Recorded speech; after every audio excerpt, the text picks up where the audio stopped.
Good morning, everybody.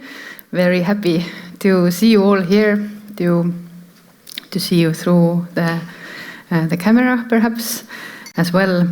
Thank you, Grete, for the very complicated, worded introduction. I don't know how this happens. That must be simplified somehow, these introductions.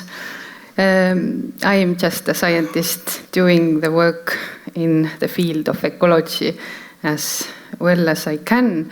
And here I wanted to walk you through some aspects that have got my own attention and I think are relevant in today's topic that focuses on interactions, the web of life, the connectedness of everything that we are and see and within what we function.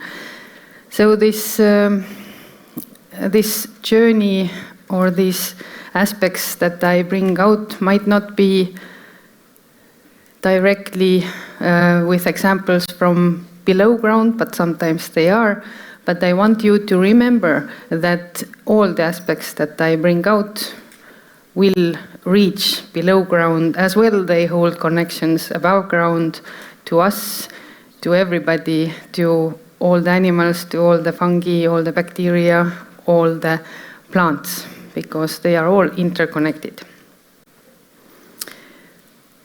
So one thing that we have to know and understand also as biologists a bit more in our everyday quests for knowledge is that this famous sentence maybe you have heard, nothing in ecology makes sense except in the light of evolution.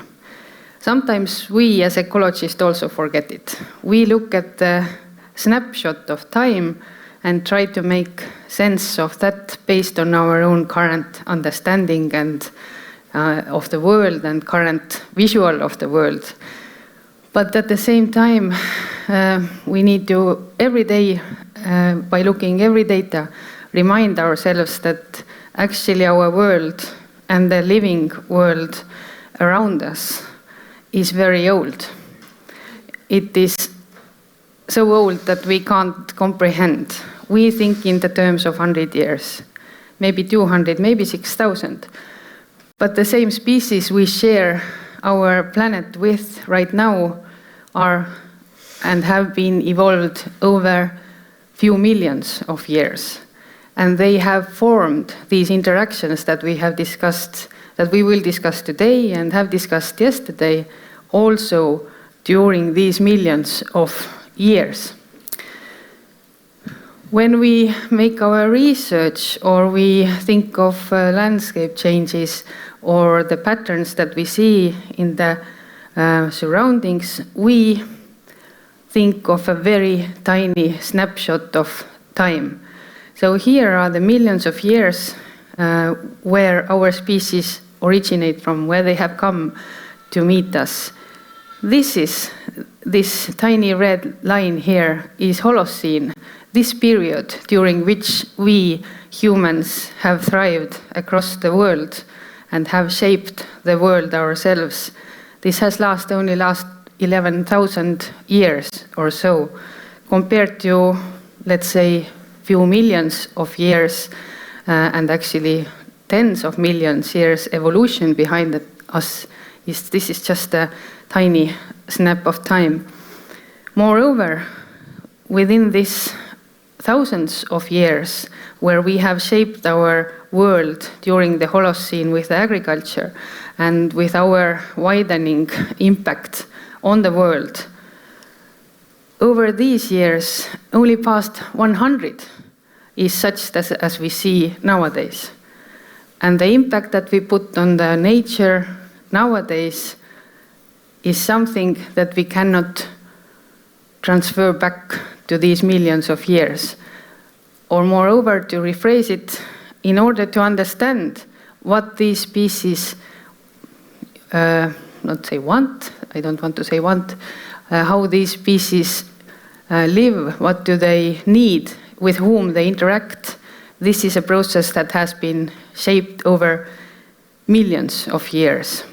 but we are looking at tens of years, hundreds of years. This is one of my favorite interaction examples. This is a globe flower, it was very common in wet grasslands across Europe, and now it is quite declining because there is no habitat for this species anymore, at least not in such abundance. With this globe flower, there is a specific fly related to it. Globe flower fly. Look, I forgot to look up the English name, I'm sorry. In Estonia, there are 5 species in this particular genus of fly. They all depend on this globe flower. They live inside the globe flower, they pollinate it, they eat the pollen and some plant matter inside the flower. They bring their offspring there. They are completely dependent on this flower. And this interaction formed almost 3 million years ago and has lasted until now, when we have found a way to remove at least one or few components of this interaction. The world in which our ecosystems and the species and the interactions developed was quite different from what we see nowadays in our surroundings. Wild megaherbivores and their extinction is one of the dominant change that has occurred that has been very prevalent for millions of years. The impact of very big animals in our landscapes and the kind of environment that they created with their presence and their impact. This has now very much changed. Very much of those mega herbivores or large species are extinct nowadays. They went extinct within past 20,000-30,000 years, some of them even over past few hundred years. And especially in America, in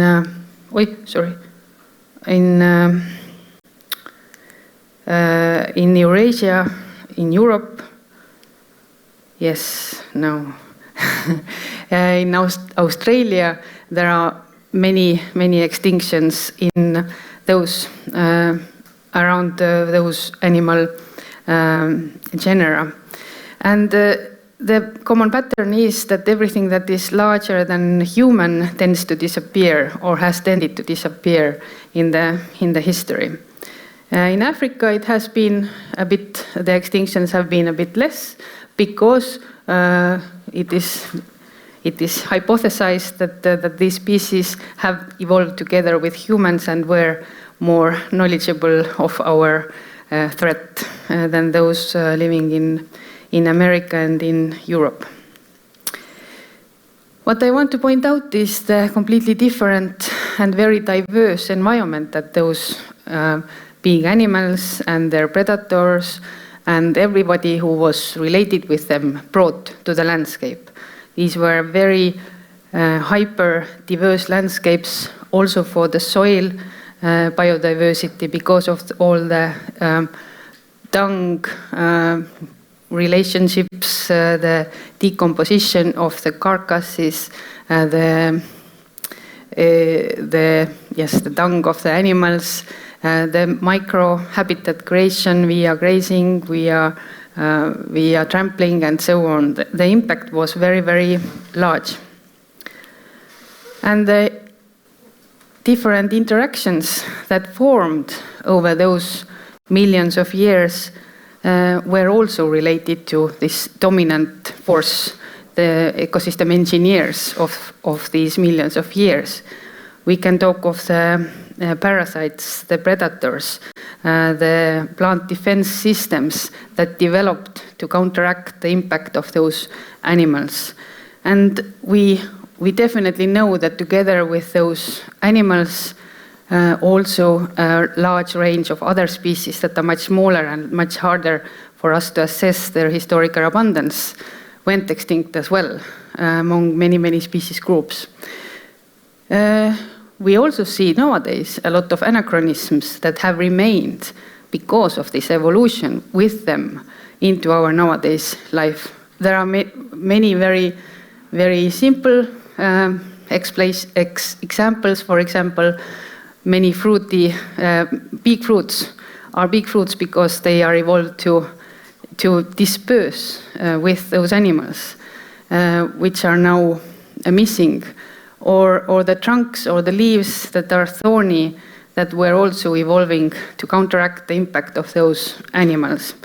These functions have remained, these traits have remained, but the function of these traits has already also existed. They are just there without any meaning anymore. We don't know how much of this function has been lost. We don't know how much of the world we observe is functionally redundant in that matter, that the functions, the species with whom they were meant to interact or with whom they were meant to be made are not there anymore to take this part. And especially little we know about what is happening under our feet in this regard. This is just one example of what happens just theoretically in a forest, and practically as well. It has been observed when we remove animals from the forest. We shift the whole forest into different being and state. This process of removing animals is called the defaunation of the world. We have not been random in our defaunation. As I said, the impact to large-bodied species have been the most visible one. We have been removing species who are larger than us. Now we are in this tiny part of this vast history of millions of years, past 100 years, and before that around maybe 6,000 years, where we kind of took our landscapes and made them our own. We removed or ate or lost their habitat of these big animals and replaced them with our own systems for those few thousands of years that have preceded us. And one dominant feature has been that instead of those wild megaherbivores, we have brought our own livestock now in the landscapes. In a way, at least partially replacing this function that was provided those big animals as well. And as a part of very hard labor, and very hard conditions for the food production, the systems of kind of production systems in landscapes were still quite diverse. So here you can see one maybe typical traditional landscape that developed over thousands of years and still supported quite a number of species, maybe also definitely a large part of those that were in these landscapes, but then transferred to here together with our own animals, now domesticated large herbivores. We ourselves took part of this transition and took the place of the big animals with our rakes and our scythes, this vikat, and shaped the world somehow. And at least in one part we provided a stream for the biodiversity the historical biodiversity to continue into nowadays lives.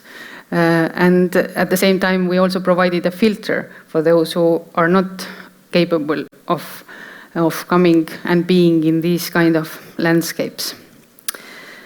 It is probably not a coincidence that for plants, the world record plant species diversity, and often with plant species also the soil biodiversity is linked with it.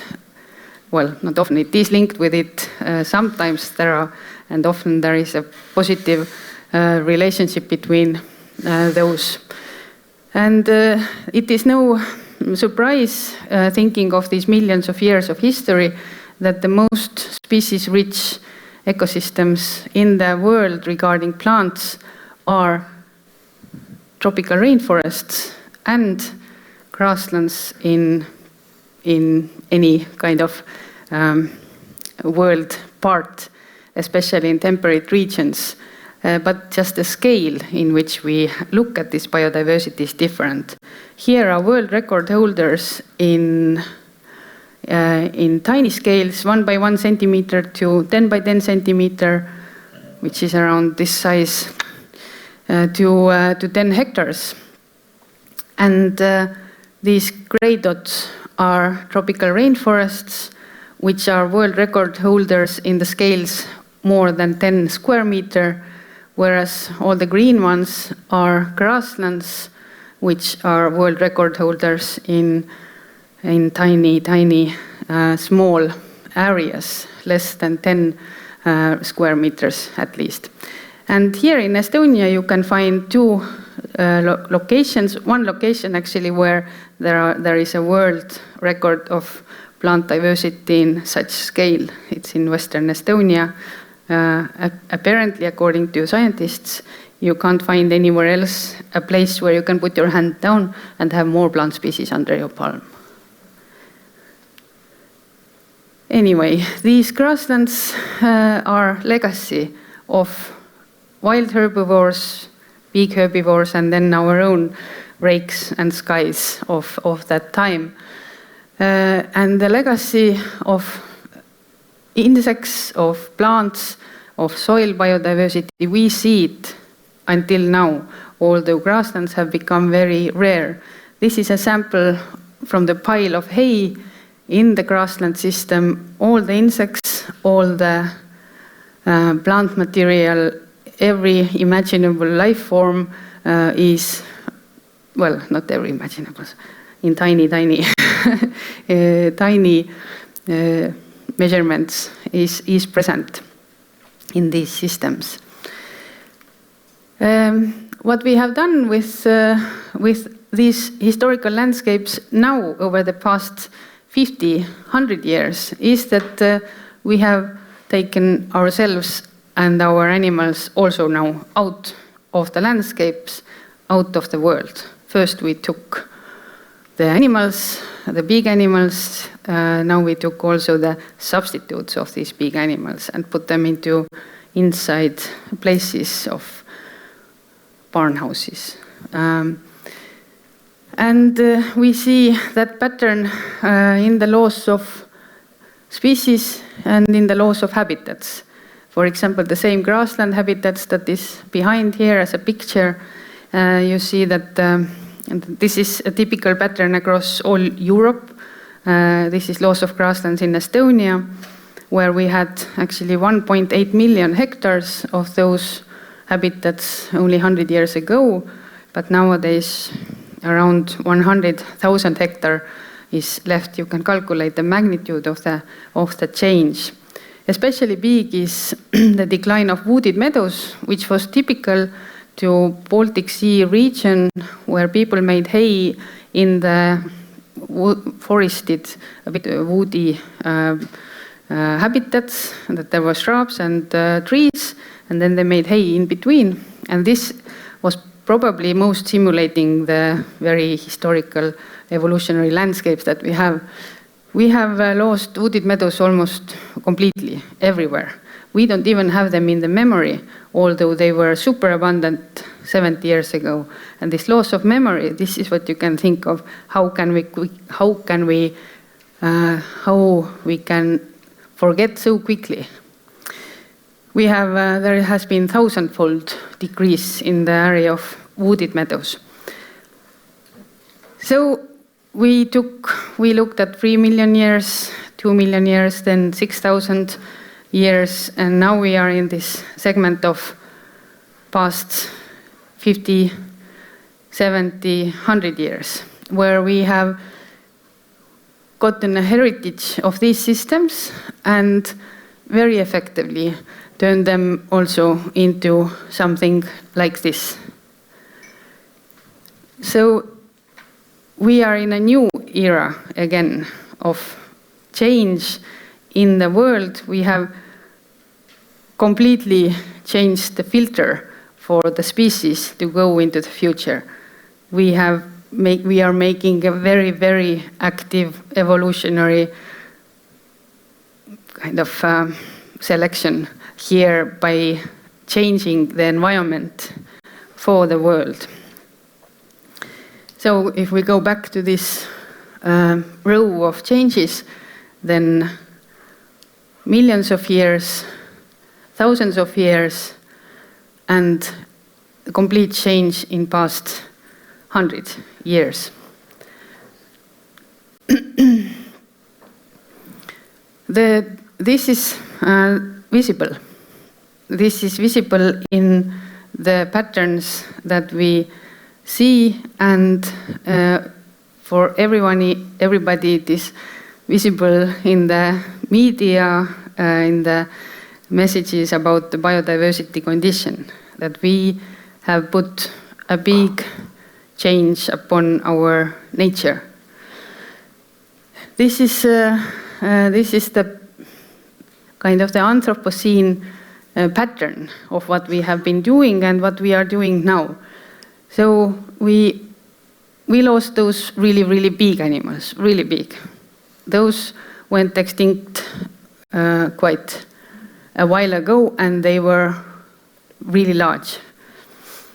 Then a bit later, we started moving towards a bit smaller animals. And now when we look at the threatened species, they are also those that are relatively big, but now moving towards being smaller and smaller. And as I said earlier, it tends to be a pattern that we tolerate only the species that are smaller from us. But that might not be true, because we observe changes more easily in these large systems. But we have been talking here in the very tiny systems, for which we just don't have the historical knowledge in such terms and magnitudes that we can say which are the trends really that we observe. It is quite likely that the changes have occurred everywhere in every system. Right now, when we don't count those tiny species for which we have very little knowledge still, and say that there is an 8 million plant and animal species that we can count and we know in the world. Out of those 8 million, 1 million is now being under threat of extinction over next decades. This is no coincidence that at the same time 75% of land and 66% of the sea is severely altered by humans, by our own hand. These are some species groups that have different extinction estimates.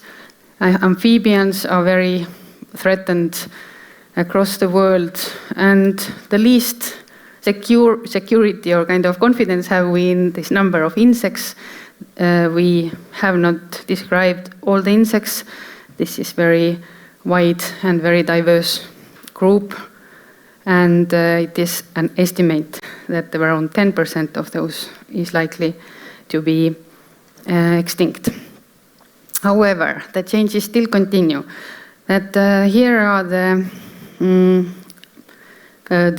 nowadays dynamics that we have observed and can observe in these few decades past of ecological long-term observations. This is a living plant index that observes the populations across the world, combines the information, and estimates the trends of their abundance.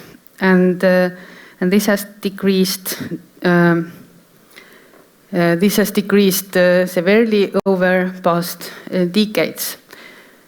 Also in Estonia, where we want to feel ourselves, because we have such a short, not an evolutionary view to things, but it's still a very short memory, we want to say to ourselves that we are in this good state, but at the same time we have lost we are losing the birds, we are losing common species, which tends to be, not only we, but across the world, this tends to be a new thing, that we start losing the abundance of species that have been really, really common.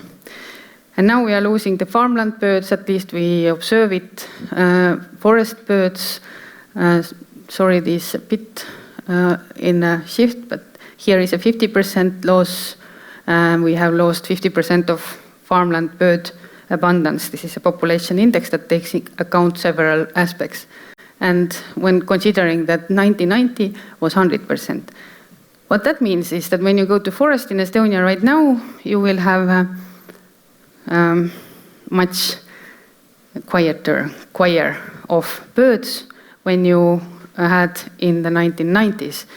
But the good thing is we don't remember it, we don't observe this quickly. If it would have happened overnight, we would be shocked, but it happened so slowly that we don't even know, and I will come back to that.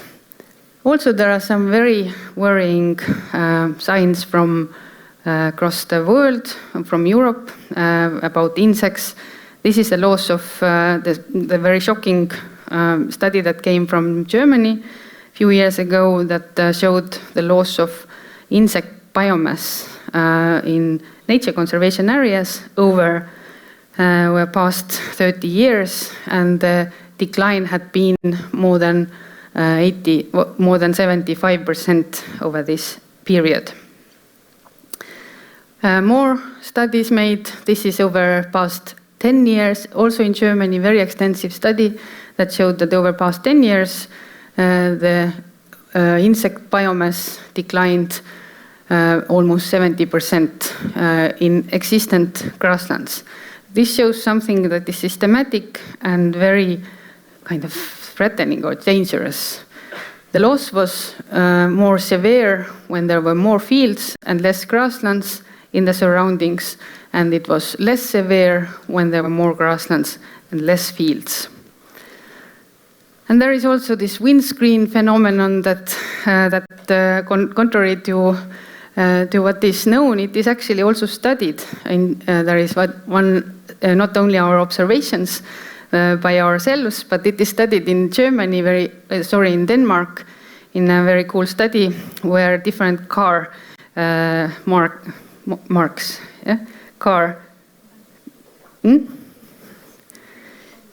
brands, yes, different car brands were also compared, like some more slick and some more, robust, but it was still a common pattern that our windscreens, indeed, also scientifically proven, have become more clear.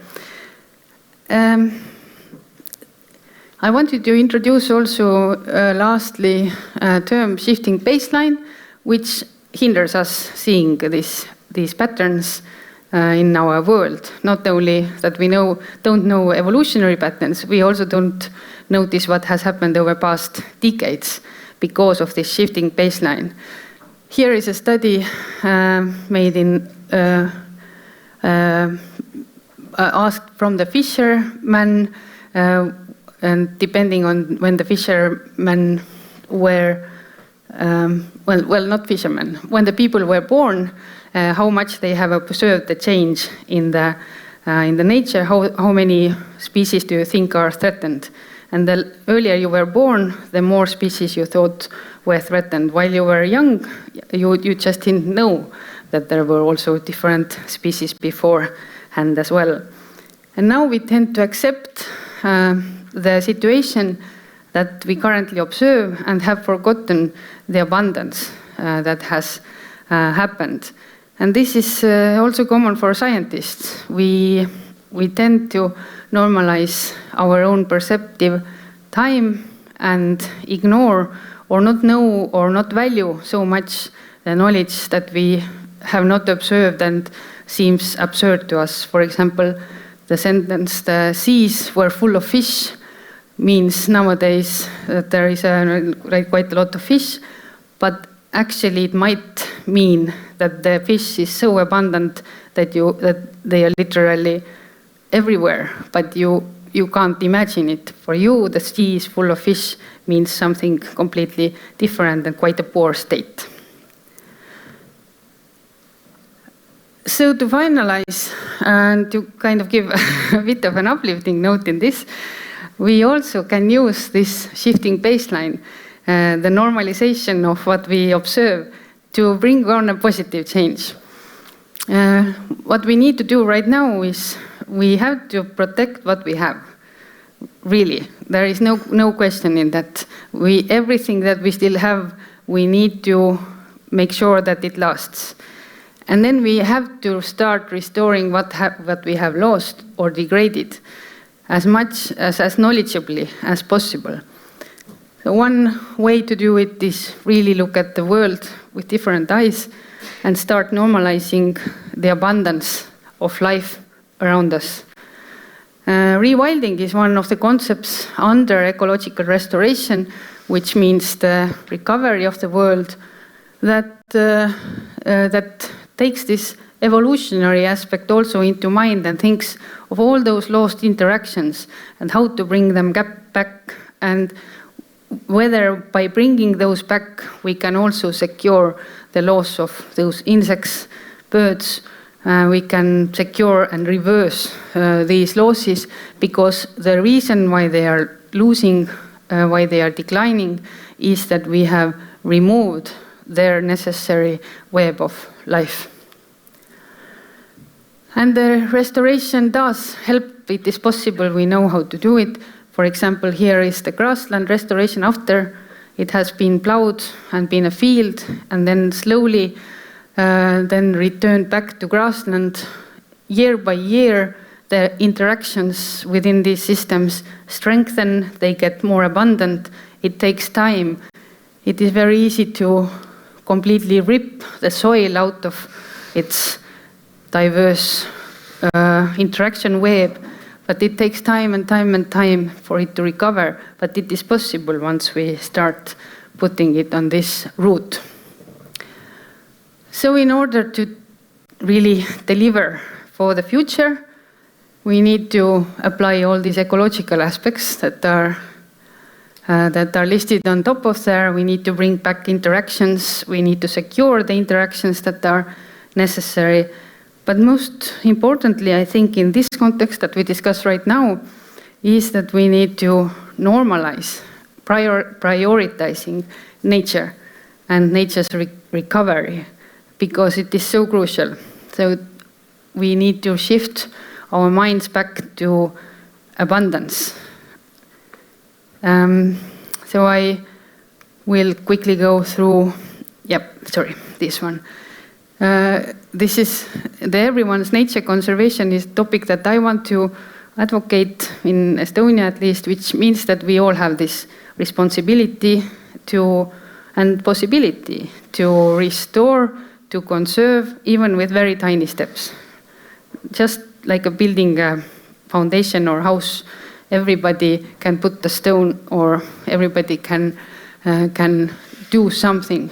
There are many ways that you can help nature, you can help nature's recovery.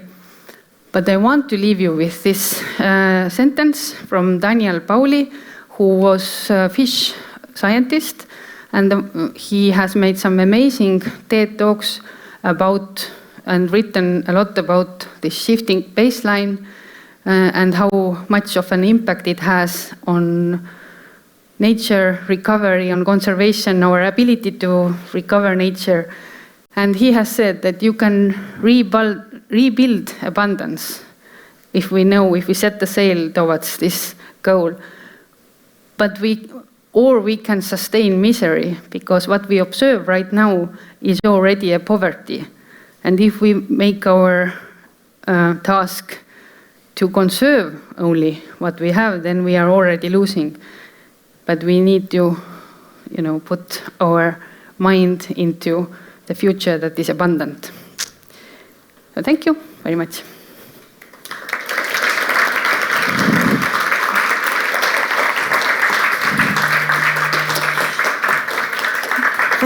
Thank you so much. I don't know how many of you wanted to cry during that lecture. Sorry. No, you don't have to be sorry. Thank you for that really thought-provoking speech. Again, I have heard those before, but always they touch so much. Questions, please. And we have also mic, I think. But if you're close, you can also just say it. And this was the first one. And I can say it to the mic myself, so the online listeners will hear. Yes, please. Hello. I have one question. In order to protect what we have right now, and to start restoring that we have already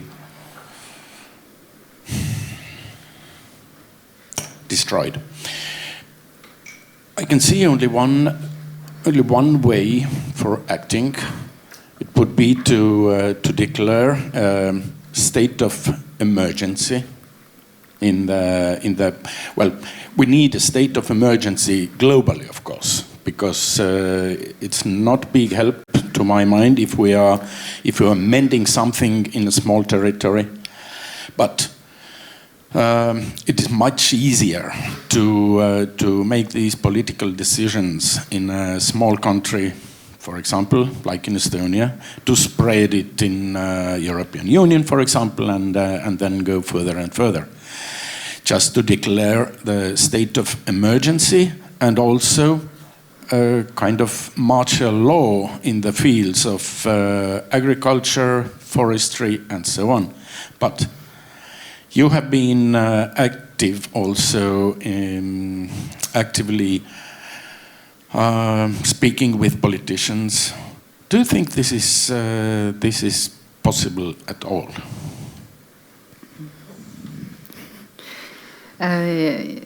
Yes, it is. It just has been not. It just has not reached into the level of emergency that we require. There is no critical mass yet that would initiate this shift in the mindset of the whole public. But we know from the history that the shift in the mindset can be changed by starting from idea, growing, getting people to advocate for it, and then it all of a sudden happens to be a nationwide or worldwide goal. It is possible, but it has been going on at the moment really slowly, and I think what is most worrying to me is, yes, that the level of emergency has not been understood correctly, or not correctly, or not at all. It's just that this is such a critical thing, but it is not considered even critical enough to look into it. And that is the most worrying thing at the moment. But it is possible, yes. Thank you for the talk.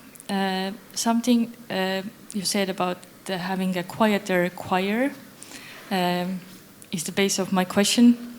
that in the observation of the loss of species, and I think not only in bird species, but especially in bird species, could you comment, or do you know how much are soundscape studies being used in this research?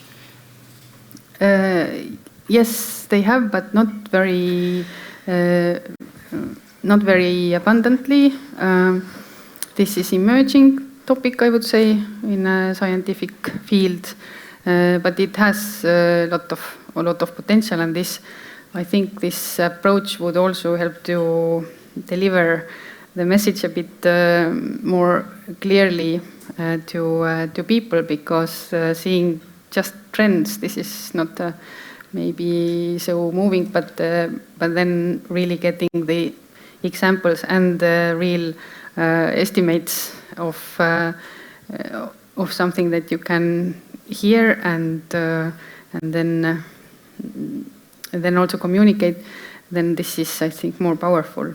But I'm not aware of many studies in this field. Well, yes, but I know there are some, but not many. Thank you. Aveliina, I just want to make a small remark about this political thing. I wonder what you would think about it. It seems to me that if the human beings are the main agents who have caused all the damage in the past 200 years, and now the problem is that the human beings, again, the politicians are human beings and businessmen are human beings, but they themselves, they are not willing to accept and understand the situation, the emergency that they have themselves created. This is all too human, because it's very common that a human being is not willing to accept the damage that he has done to others. It always takes a very long time. And so it's the problem seems to be that if political decisions are being made, the other species, there are so many more species on the planet than humans, they are not involved in making the decisions. Their voice is not heard on this political agora. And this is, I think this is perhaps the most dangerous trait of this democracy, the idea of democracy today, that it's so anthropocentric. And well, but could we imagine that the voices of the other species could be involved into decision making? And perhaps, well, I make a hypothesis. If we could eradicate or somehow postpone this human agency from political decision making, for example, we should have some kind of an intermediary between us and the other species, for example, the AI, so that the humans would just let it be and give it over the decision making to some other agency, an intermediary, and then follow the instructions. Yes, I agree. I have been thinking the same thing, that I think we are not the wisest decision makers, and even if we have a knowledgeable decision, we tend to, we want to make, and we have knowledge to make the correct decision, we tend to deviate from making it effectively through all the discussions and human flaws that we have. Yes, I have been thinking about the AI in the same perspective, that some of the governance should be given to these systems in quite a similar way as you proposed.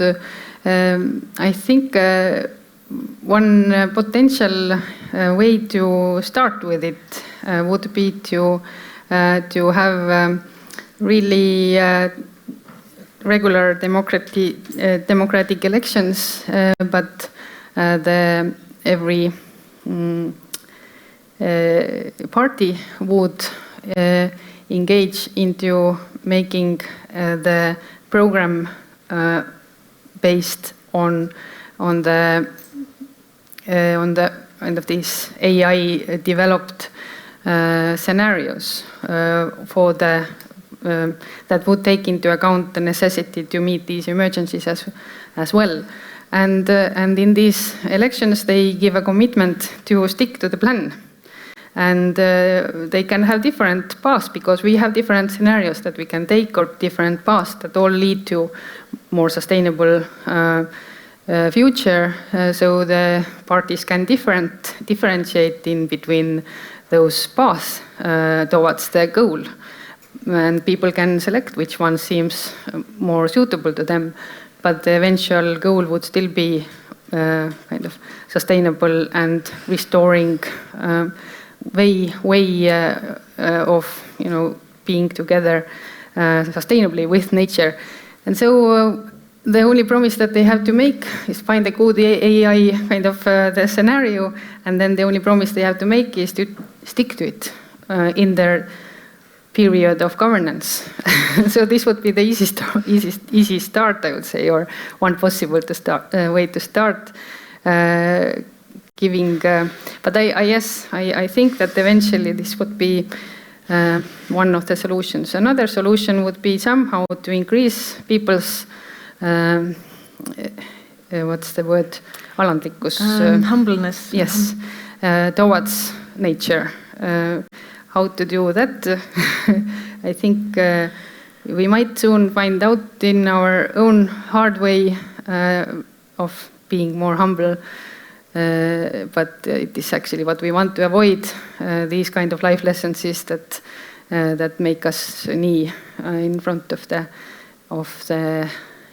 degrading nature and its impacts. So it would be good to proactively do something. But yes, this is a good idea. I see one question there, and I think it will be last then, because time is running. Okay, yeah. I wanted to ask about the species viewpoint. Is it more important to restore forests or grasslands? Good question. Yes, and very right one. And there is a very also good answer. Everything is needed in diverse and right amounts. It is the restoration of the planet, let's say, is not nowadays. It is not thought as the viable way. Is not kind of like turning back into some kind of historical state. It is really knowledgeably designing the space for nature that would be needed for it to function, and then leaving the space for us to function. But these can be merged, these needs, but they need to be done very actively or very knowledgeably. Plus, we need to accept that we need to give more to nature than we have nowadays. So 20% of nature protected areas, that should be enough. Yes, everywhere else we can do. All the science shows nowadays that no, this is by far not sufficient at all. We need more nature everywhere around us, and not around us, also from far away from us. So we need grasslands and forests everywhere, and in abundance, and in a diverse landscapes everywhere. So yes. Mm-hmm. There's maybe one short question. I understand you have. Can you? Actually, the young lady Okay. My own question. Okay. I see much less biodiversity in forest than in the grasslands. When you go to forest, it's only moss and then this grass and nothing else. Depends on forest. But grasslands are real shrine of biodiversity.